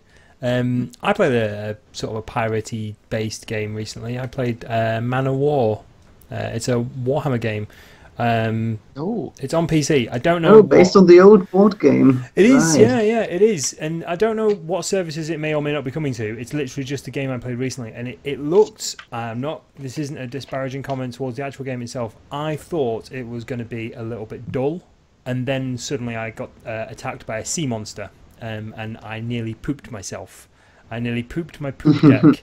So, understandably, if you get to check out that game, I would definitely check out Man of War. Because it was a surprisingly good game. Do you play as a Portuguese man of war? No, you do not. I'm still amazed that the name Poop Deck actually exists. And when I say docking in space, that's not okay. Yeah, that's not okay. Docking in space is definitely not okay, and you need several Google permits for that. Images has ruined everything. Have you actually Googled for the Poop Deck now? No. Just Google docking it's not in gonna happen, no. space. Oh, dearie me. Mr. Pieman. Yeah. What have you been playing recently? Well, today I streamed a game called The Flame in the Flood, which I previous today had always been calling The Flame and the Flood. Okay. Chat was kind enough to correct me on that mistake. It's a roguelike survival game where you're playing as this girl and her dog. Yep. Who apparently killed a guy, ate them, and then stole the backpack. Because the first thing you see is him. He's stealing a backpack from a skeleton. So is the you're first a thing that happens. murderer on the run. So they Is don't this The show what happened. Fugitive? They don't show what happened to the skeleton, but I'm going to assume the dog killed him and ate them. It's a fair assumption. It's fun. It's got somewhat of a Don't Starve kind of feel to it, but it's not as open as Don't Starve. Yeah. I don't know. I don't remember if we talked about The Flame in the Flood all that much previously on GOGCast. We had the developers on the GOGCast recently. Yeah. Well, a little while ago anyway. That was the day that I wasn't here. But anyway, just as a quick reminder, basically there's a river and you're on the raft, and when you're going down the river, you can stop at certain areas to look for items. It's kind of annoying that you have to have all of the items you can use to make something to unlock the schematic to make it. So okay. It's sometimes you have to have, like, if you want to make a jacket, if you want to make like a rabbit hide jacket, you have to have all of the items, and when then you get all of the items, it'll unlock the ability to make the jacket or pants or something. Sometimes. Other times you have to find the schematic, so even if you have all the materials, you still can't make it, which is kind of a pain in the butt.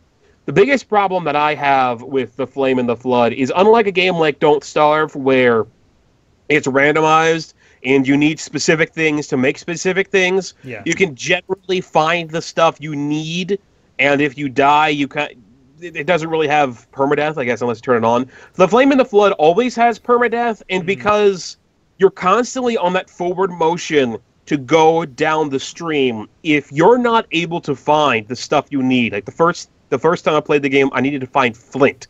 I couldn't find flint anywhere, but you can't go backwards. So if you pass an area, you can't go back. You always have to go forward into more and more dangerous and difficult areas. So if the game just doesn't give you the supplies you need, there isn't crap you can do about it.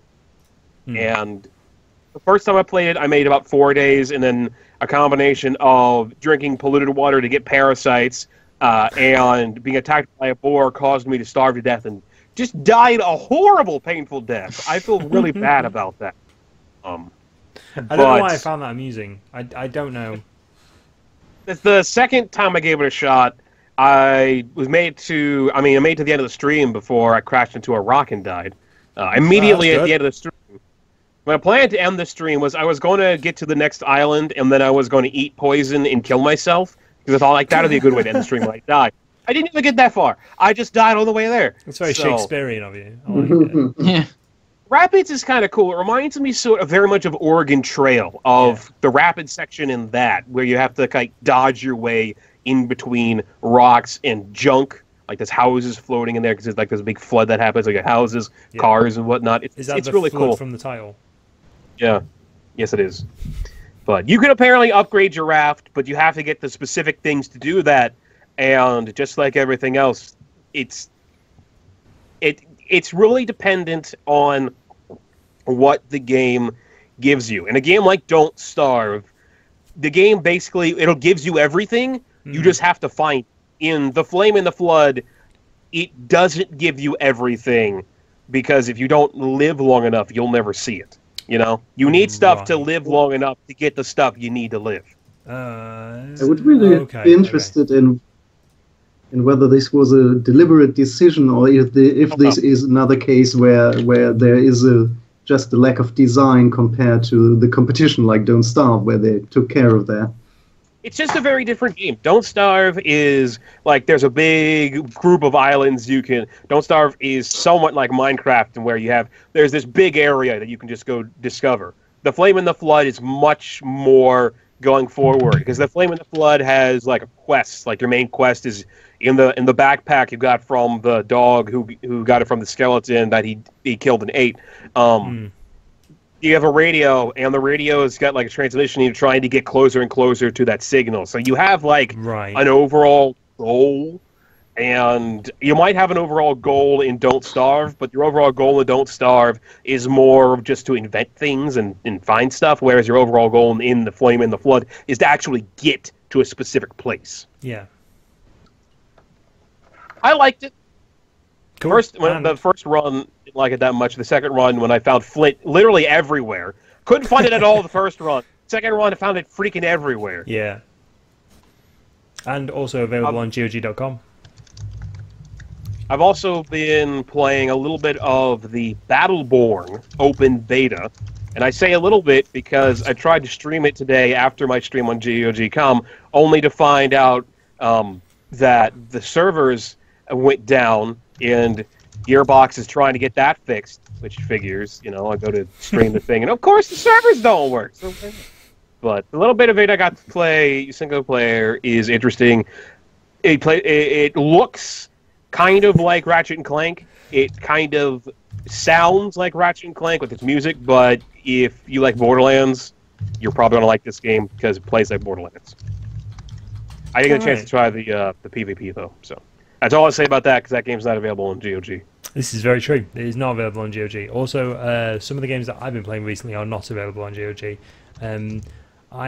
What have I been playing recently? I've been playing a lot of games at conventions and London buildings. Windowless sheds, as we discussed on one of the previous GOGcasts. You get taken to the gloriously glamorous windowless sheds, and you just get sat down with terrible sweaty headphones and control pads that have been given to thousands of other people, so you feel like... You make your job sound terrible, Mike. You play video games for a living. I know, play video games for a living. First world problems, my friend, first world problems. So you sit down and you pick up this slick, sticky controller, and you play what's in front of you. So I played a lot of games that aren't out yet, and a lot of games that I don't know. I can obviously talk about them, but I've genuinely no clue if they're going to come to GOG. I don't even know if they're going to get funded. I don't even know if they're going to get finished. So yeah, there is one that I would like to mention. Spill the beans. Well, there's one called Heat Signature, and I started looking at it a while ago now, and I basically, people probably saw it on Twitter, I screamed out, oh my god, it looks like Hotline Miami but in space, and I still stick by that. It's basically, you have a small escape pod, where you've got to pilot this escape pod. There's a whole story about what faction you currently work for and why you're doing what you're doing, but even the developer said that's not really why people play this. People play this because they like the game, to be perfectly honest with you, and they like the concept. So you've got to dock with another ship. You've got to dock in space to another ship. See, it's fine. Didn't we just talk about that? It's fine when I say it. How that's not okay? I say it's fine. It's another docking in space game, so you've got to. I'll be happy as long as it's not docking on the poop deck. It's absolutely fine. You've got to carefully position your ships. This is purely for the video only people. You got to carefully position your ships and dock together as much as you can, so that the little man can get across from his pod into the actual ship, and then it starts playing like a Hotline Miami game. So you've got top-down view, you've got a guy with a wrench, you walk around and you just beat people to death on the ship. You either take someone hostage, who's got a bounty on their head, you could just kill people for the sake of killing them, or you can hijack the ship, you can break trade routes, that sort of thing. There's all this kind of level of complexity. It's a simple idea, but there's a lot of levels of complexity underneath it. Looks like it's more focused on stealth than Hotline Miami's in-your-face action. It is, until you get a gun and explosives. So when you've only got a wrench, there's also this really cool time slowdown mechanic. So if someone does notice you and they shoot at you, not only time then slows down, but you have a second or two where you are at full speed. And I don't know if this was a bug, in all fairness. You're at full speed, but everyone else is at slow speed or at half speed. So you can literally just dodge bullets whilst you're walking around the ship, which is a little bit broken because you can just dodge bullets whilst you're walking around the ship, and I had about 6 people chasing me through a ship whilst I was carrying a body on my back, and I was just casually sidestepping shotgun bullets, and I don't think the developer liked me too much for that. Anyway, that's aside the point. Heat Signature, it's a really good looking game, it's an interesting looking concept, and I think people should probably check it out. But like I said, I don't know when it's going to come out, if it's going to come out, where it's going to go, if it's going to get finished. No offense to anybody there, but I don't know for certain. What else did I play that I really liked? I'm going to sign up as a tester on the website. Oh, can you sign up as a tester? Oh, how exciting! That's what it says here on the Heat Sig Twitter. Oh, excellent stuff! Excellent. There was one game that I thought Vlad would really like. It's called Syndrome, and it's basically like a sexy-looking version of System Shock. And I don't know if they've taken it specifically. Oh, I saw a screenshot posted from that on Twitter via a Screenshot Saturday recently, and right. Yeah, what's it and called? Syndrome. Yeah, Syndrome, exactly. Yeah. It's actually it looks very, very interesting. It seems a little bit like, yeah, as you said, System Shock. There is a little bit of Dead Space in there, and maybe, you know, Soma or the Alien game.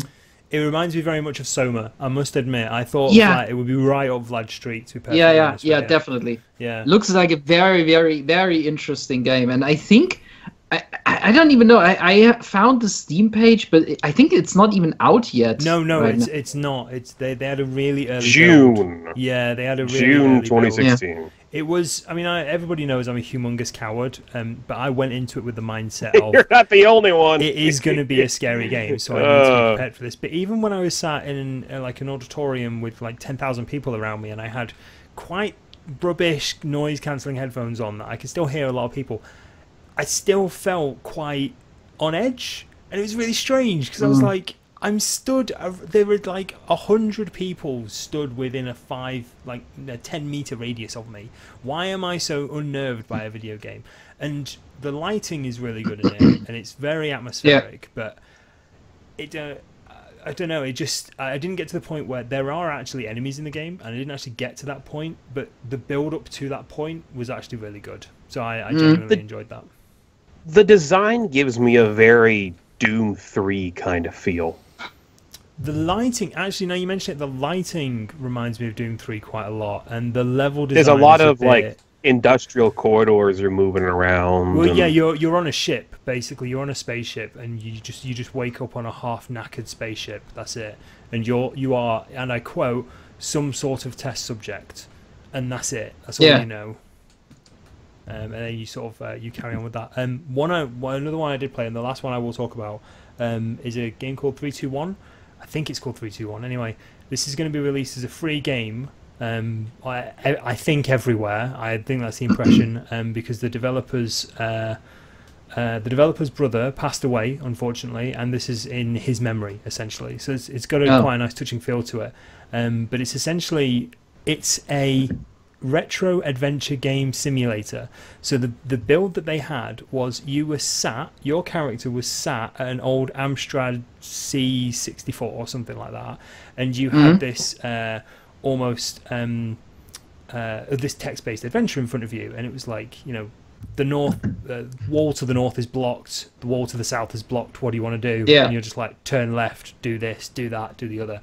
But as you're entering commands into this text-based adventure. Like you say, all of a sudden, turn on light switch or turn on switch, and the lights around your character come on, and then you step away and you go to another terminal that's like another adventure game from like 5 or 6 years in the future that's got very basic rudimentary graphics, that sort of thing. And it's that's actually a great idea. Yeah, it's a really nice idea, and I loved it up until the point I realized it was a secret horror game.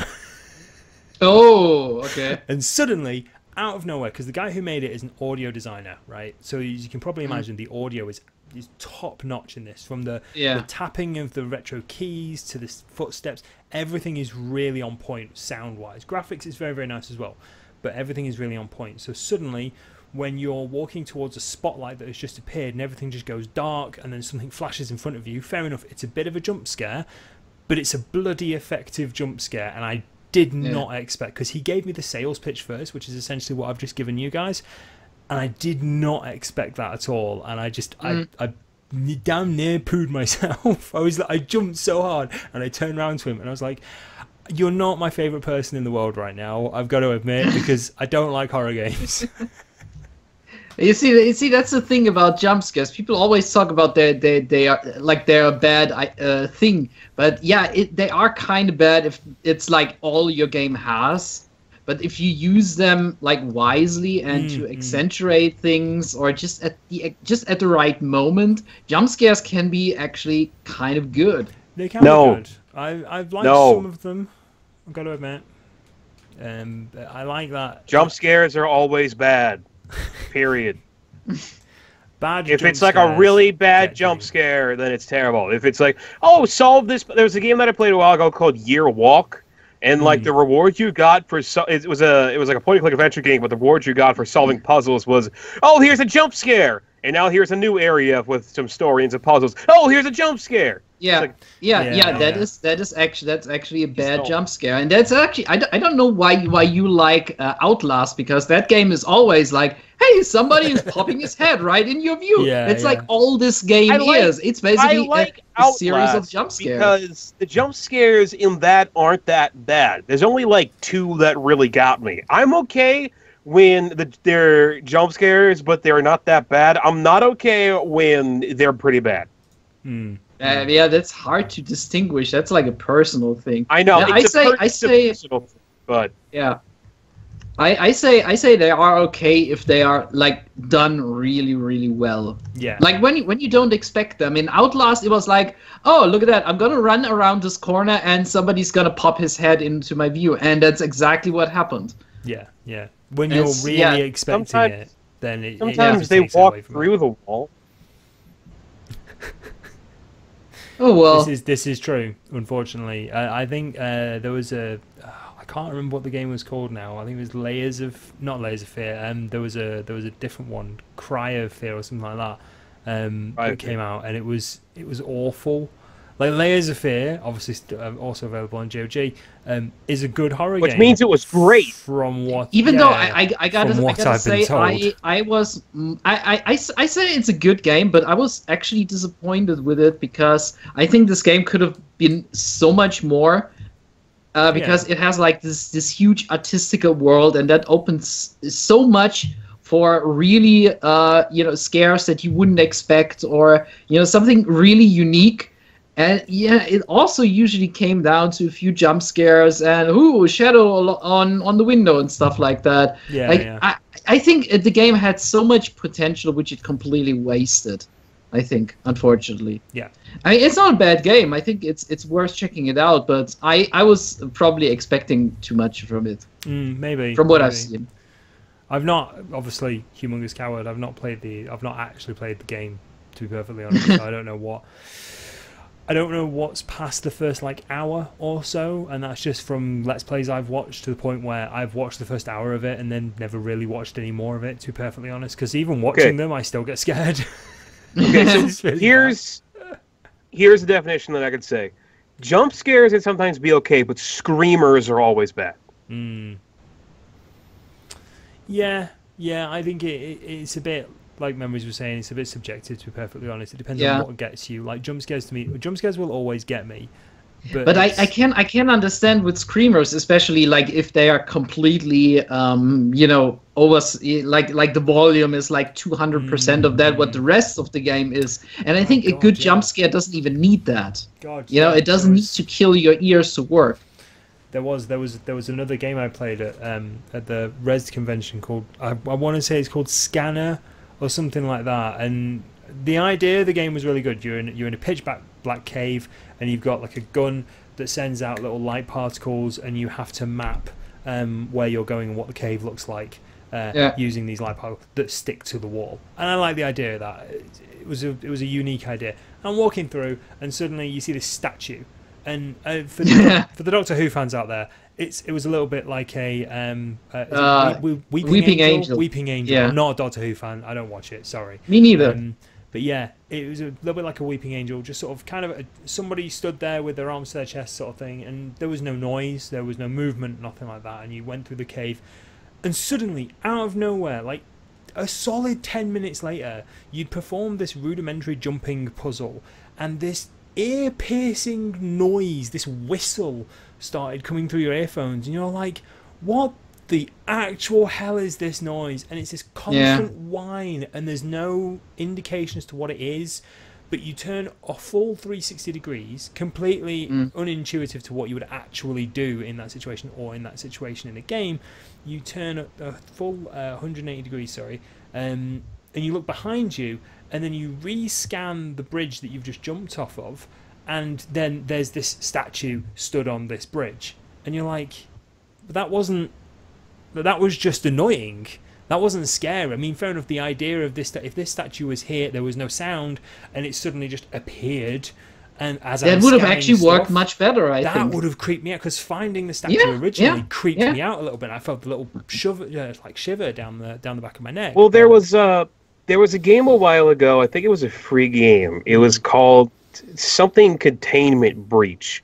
Yeah, SCP Containment Breach, which bases on the SCP Creepypasta wiki. There was like this statue guy that would follow you around and kill you, but it's like when you were looking at him, he wouldn't move, but when you weren't looking at him, you could like hear him dragging across the floor. Yeah. The SCP stories is horrifying. That's if you guys actually don't know the SCP, I would highly recommend that. It's like scp-wiki.org or net. I don't. It's like go there if you want to sleep. It's what it basically is. It is more or less a collection of creepypasta, but they are written like reports from a foundation that is basically dedicated to contain all sorts of paranormal or supernatural or alien stuff or whatever. They're, like a little bit like the X-Files or something like that.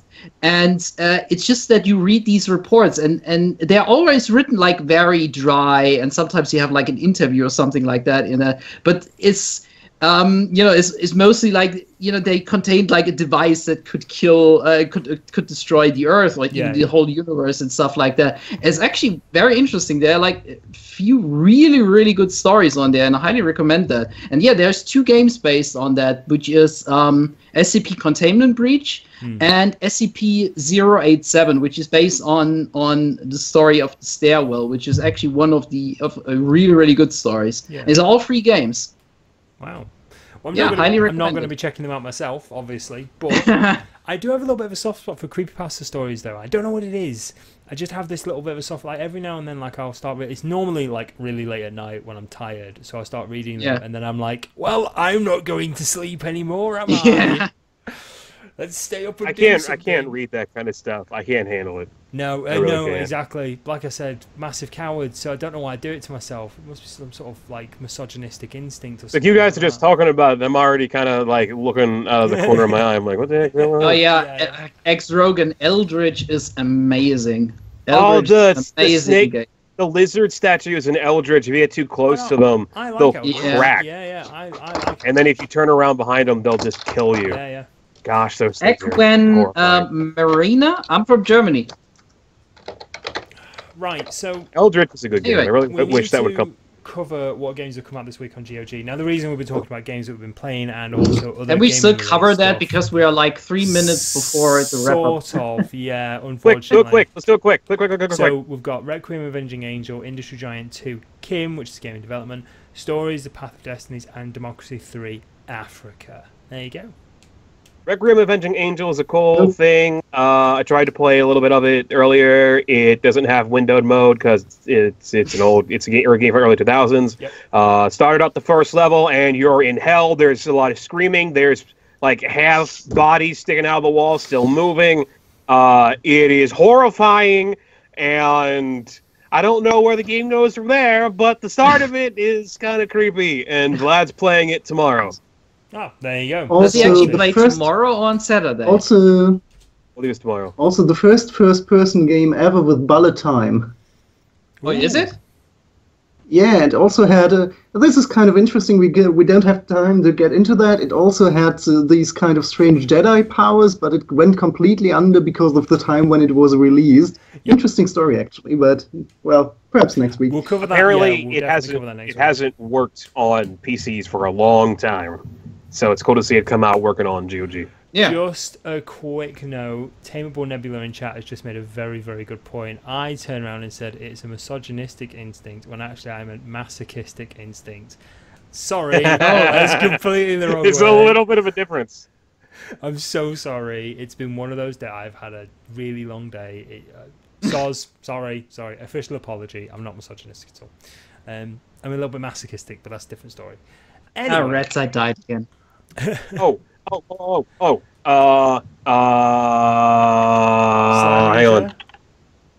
that too. Hang on. Crap. Can't talk about that because that's not out yet. Dang it. Let me check. Let me take a look at Slime Rancher. Where are we at Slime Rancher? Okay, 220! We've got 1 vote since the last time we did this. Nice. Yay! Absolutely fantastic. For those of you who don't know, we're currently running a wish list to get Slime Rancher on GOG. Obviously, I'm not gonna vote for that. Not until Downwell has more votes.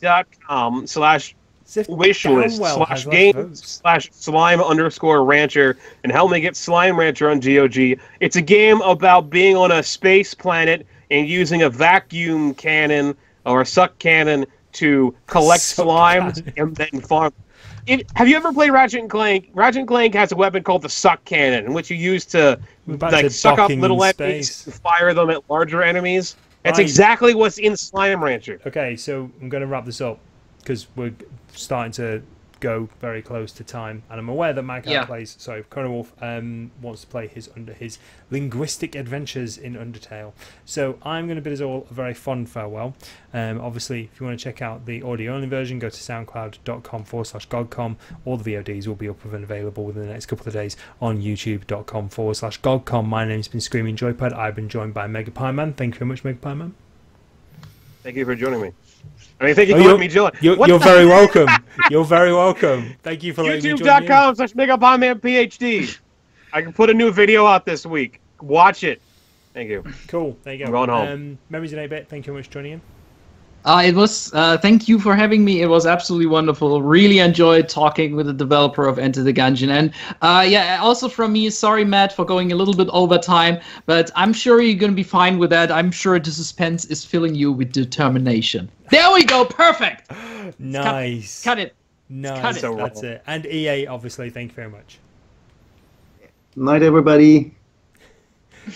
We'll let him go and get some much-needed rest and recuperation because he is a new father. Right, You that's didn't it. tell me that heat signature is by the guys who did Gunpoint. We're out. I'll see you later. Bye, everyone. Goodbye. Bye.